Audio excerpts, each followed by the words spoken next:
By the time the sun rose, the fields of Crécy were soaked in blood. Thousands of French knights, some of the finest warriors in medieval Europe, lay lifeless in the mud. Trampled, crushed, brought down by arrows fired from beyond their reach.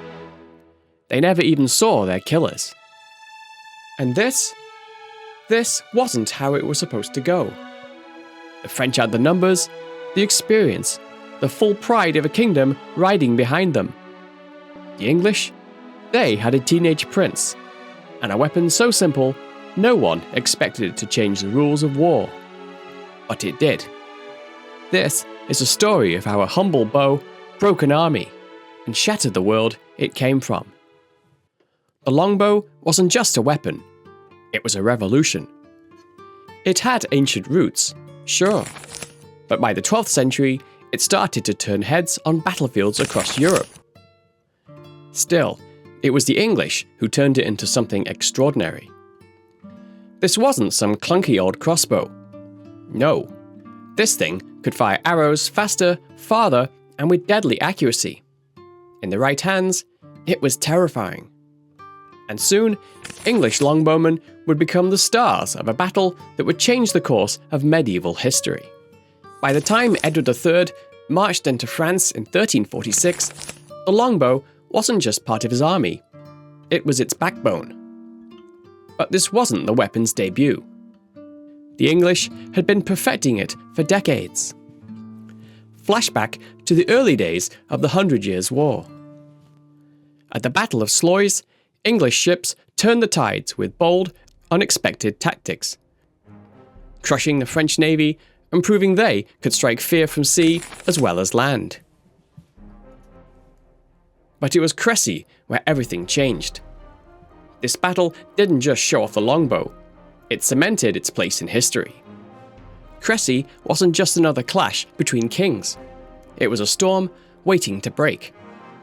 The French outnumbered the English by a lot. Estimates say as many as 35,000 French troops faced off against around 12,000 English. But Edward had a plan. He positioned his army on a slope, giving his longbowmen the high ground and the advantage. They dug in, fortified their lines, and waited. Then came the French, confident, heavily armoured, and ready to crush their enemy with sheer force. But they didn't count on the skies turning black with arrows. The oriflamme, sacred to the French crown, was raised high. Its message was clear: no mercy, no prisoners. On the French side, King Philippe VI commanded a massive force.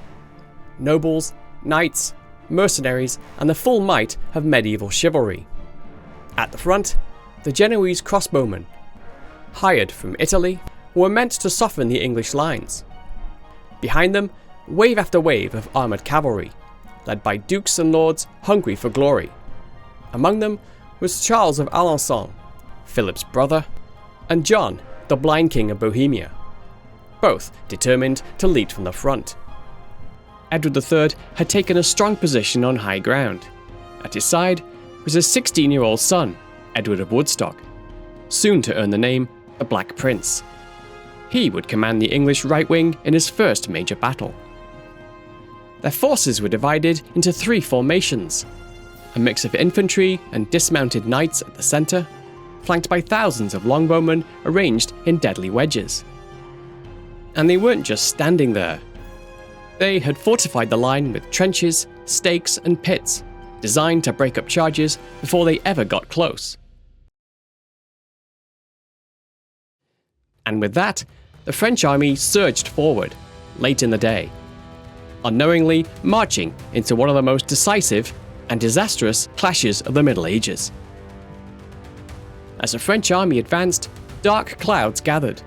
Then, the skies opened. A sudden downpour swept across the field. The English longbowmen, seasoned by the storms of the north, calmly unstrung their bows, protecting the tension in their strings. But the Genoese crossbowmen, mercenaries from warmer, drier lands, they weren't so lucky. But the real problem wasn't the weather. It was what they didn't have. Their pavises, those massive shields meant for cover, were still stuck with the French baggage train, along with extra bolts and essential supplies. Without them, the Genoese were exposed, vulnerable, and they had no answer for the English longbowmen. Where the Genoese crossbowmen fired slowly, the English let loose a barrage of arrows, faster, farther, and with deadly precision. What began as a battle soon became a slaughter. The Genoese couldn't keep up. They were outgunned, outmaneuvered, and overwhelmed. Caught in the sucking mud, the Genoese crossbowmen struggled to reload their weapons, bracing them against the ground in the thick, slippery muck. But it was too late. They fled, desperate, but the French knights behind them, noble warriors with no stomach for retreat, responded with brutal fury. "Cowards! Traitors!" they shouted, cutting down their own mercenaries as they ran. Meanwhile, Edward the Black Prince, barely 16 years old, stood firm at the head of the English line. The French cavalry, led by Charles of Alençon, launched their assault. They charged uphill, through thick mud, over their own fallen men, and into confusion. The English longbowmen, disciplined and patient, unleashed volley after volley. The French cavalry, so sure of their strength, broke apart. Horses fell, thrashing and screaming. Knights were dragged down by their heavy armor. The momentum, the heart of any cavalry charge, disappeared before they even reached the English lines.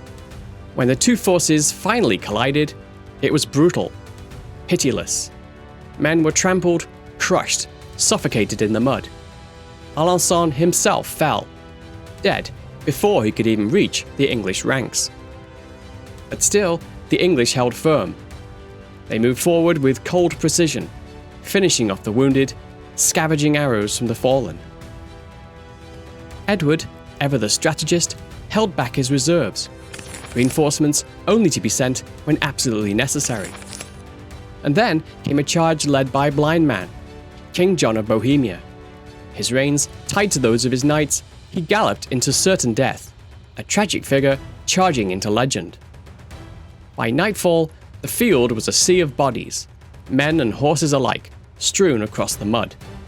The French attacks, exhausted and disjointed, continued until darkness finally ended the slaughter. King Philip, his armor bloodied, had 2 horses killed beneath him and took an arrow to the jaw before he finally fled the battlefield.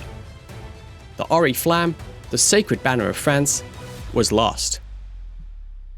But the story didn't end there.